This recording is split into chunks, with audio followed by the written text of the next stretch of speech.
पद्य साहित्य को तीन भागों में बांटा गया है। पहला है आदिकाल, फिर उधर मध्यकाल और तीसरा है आपका आधुनिक काल। तो आदिकाल को वीर गाथा काल भी बोलते हैं और मध्यकाल को दो भागों में विभाजित किया गया है, पूर्व मध्यकाल और उत्तर मध्यकाल।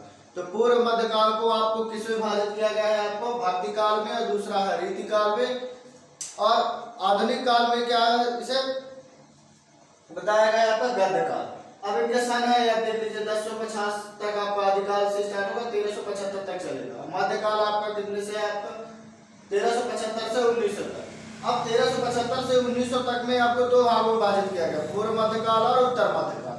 तो पूर्व मध्यकाल में आपको भक्ति काल रहेगा, और दूसरा है आपको उत्तर मध्यकाल में रीति काल रहेगा, और चौथा है आधुनिक काल मतलब गद्य काल। इसमें भी गद्य लिखी जाएगी ज्यादा, ठीक है ना। तो पहला है आपका आदिकाल।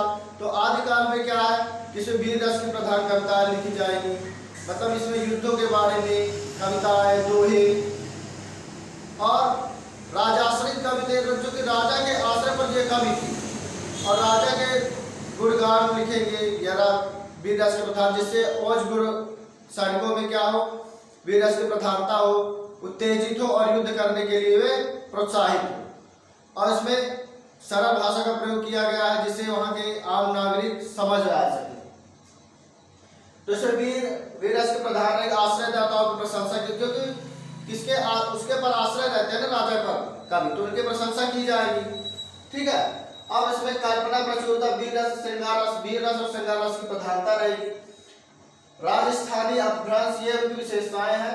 खड़ी बोली का उपयोग, मैथिली मिश्रित भाषा का, सजीव युद्ध वर्णन, मतलब जो युद्ध में हो रहा है उनके बारे में तुरंत लिखना स्टार्ट करते हैं, क्योंकि वो इतिहास इसलिए लिखवा रहे थे कि भविष्य में आने वाली जो पीढ़ी है जो जाने कि हमने युद्ध कैसे किया, क्या क्या, किसको किसको हराया, किसके बारे में कहाँ कहाँ विजय प्राप्त की।